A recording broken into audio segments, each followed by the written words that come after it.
Selamat malam Pak Andan Sulin. Selamat malam Bang Uco. Ya, begini Pak, kami dari Pemerhati Pendidikan. Selama pandemi ini kita lihat dan masyarakat umum melihat bahwanya pelajaran daring ini sangat-sangat dilema lah dalam dunia masyarakat.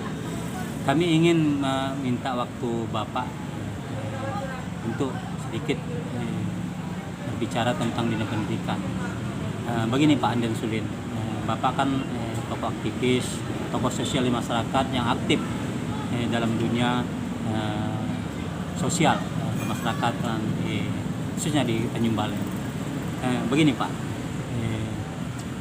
menurut Bapak dalam pelajaran sekarang, dunia sekolah sekarang, bagaimana menurut Bapak pelajaran daring ini, apakah lebih baik lanjutkan atau di tatap muka, belajar tatap muka di sekolah Pak?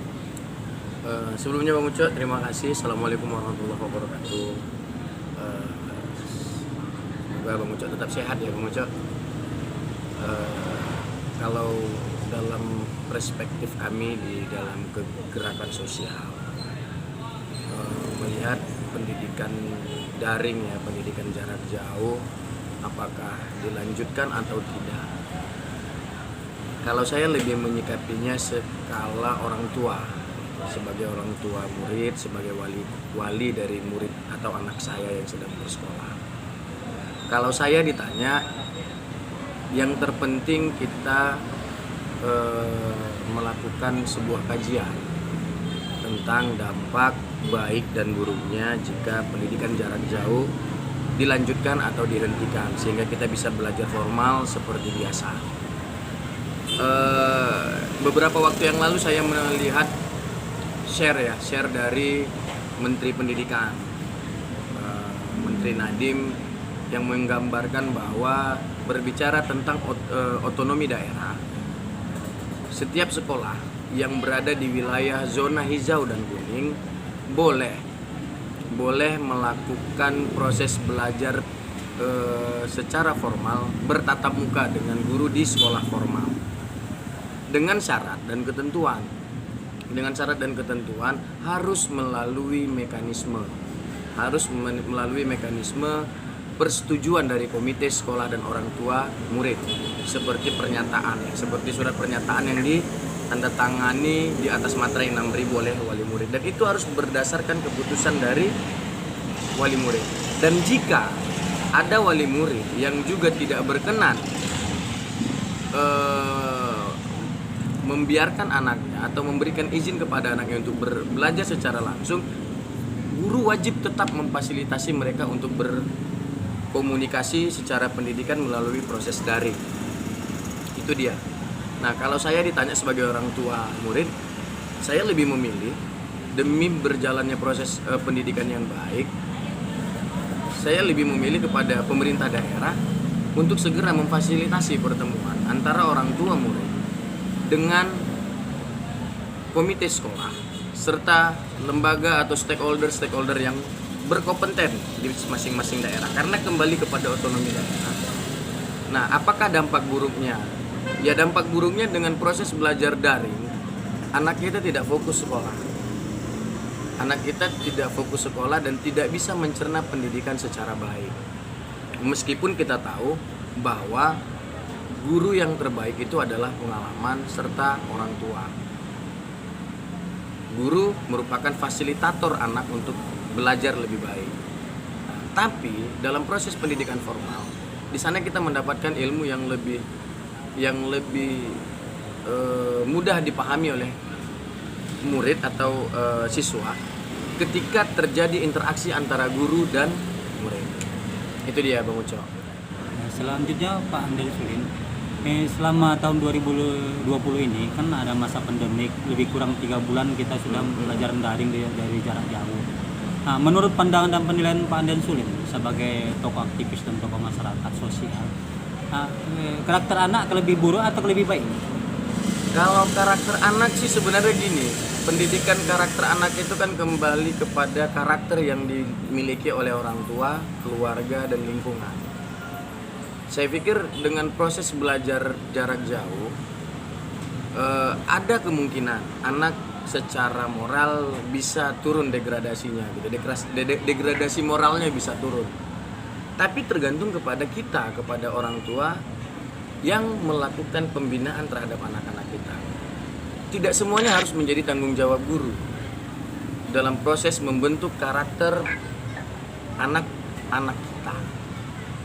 Nah, yang penting apa? Ketika nanti misalnya komite sekolah yang berada di jalur zona kuning dan hijau ingin melakukan proses belajar secara formal, wajib mengikuti standar protokoler COVID. Itu dia. Wajib menggunakan standar protokoler COVID. Kemudian kalau bisa seluruh anak difasilitasi dengan facial, kan gitu, duduk berjarak, kemudian tetap menggunakan standarisasi protokoler COVID.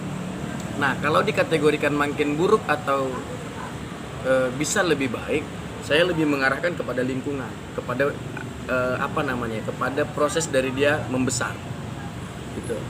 Ya. Di dalam proses pendidikan formal saja banyak juga anak-anak yang bandal kan, yang memang dalam keadaan normal belajar saja banyak juga anak-anak yang bandal. Ada juga anak-anak yang sudah melakukan tindak pidana meskipun dia berada di bawah umur.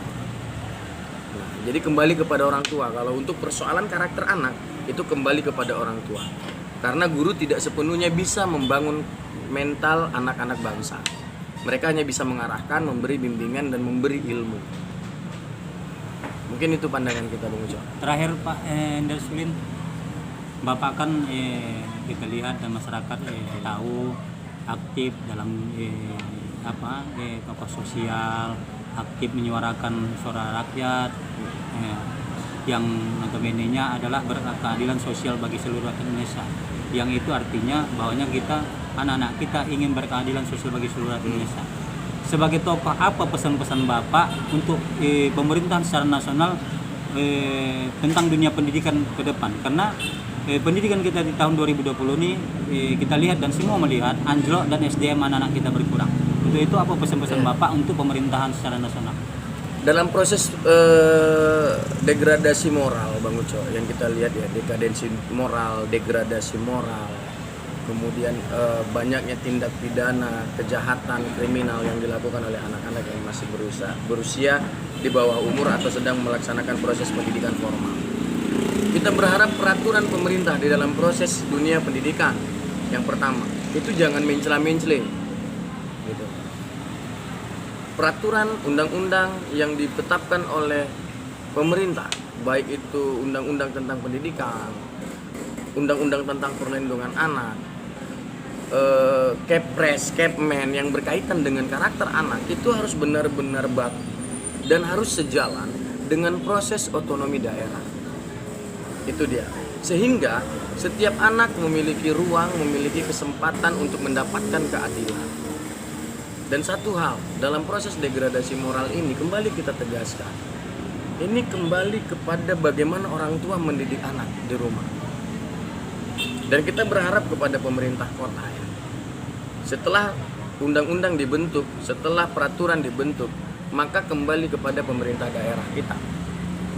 Pemerintah daerah kita harus bisa melihat potensi-potensi atau prestasi-prestasi anak, kemudian melihat titik-titik kerawanan di masing-masing daerah.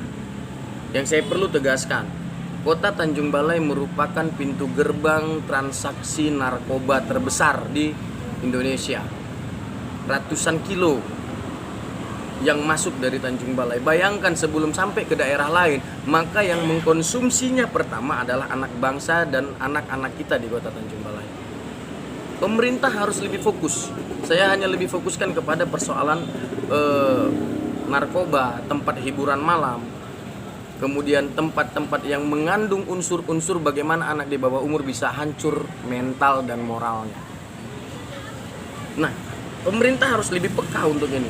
Lebih sering melakukan razia-razia rutin di tempat-tempat hiburan malam.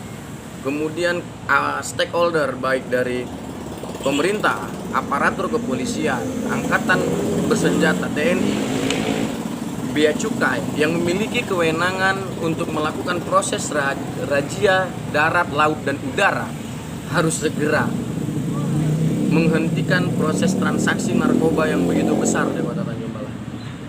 Ingat Bang Ucok, kalau narkoba masuk ke Tanjung Balai sebelum didistribusikan ke daerah lain, yang menggunakannya pertama adalah putra dan generasi kita. Hari ini mungkin karena anak-anak kita masih kecil, kita belum merasakan resah dan gelisah. Tapi bagaimana anak-anak kita ketika nanti sudah mencapai di usia-usia remaja, usia-usia yang sudah beranjak dewasa, masa pubertas tinggi, ingin semua dicoba, ingin semua dirasa. Ini yang harus kita pikirkan bersama.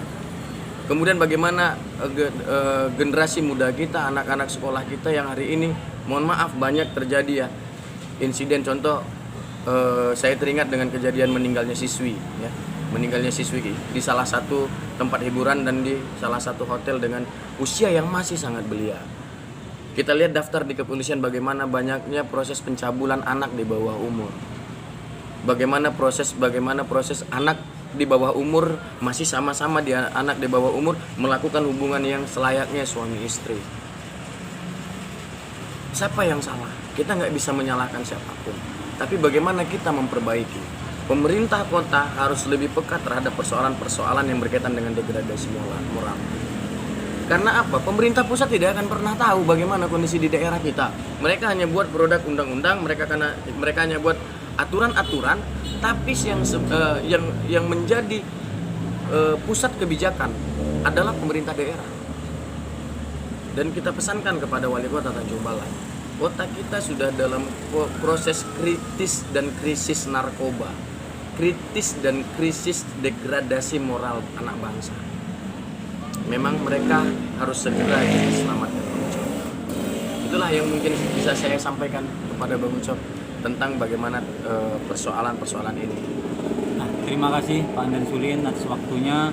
Semoga apa yang disampaikan Pak Andri Sulin dapat didengar masyarakat secara luas dan khususnya pemerintahan secara nasional.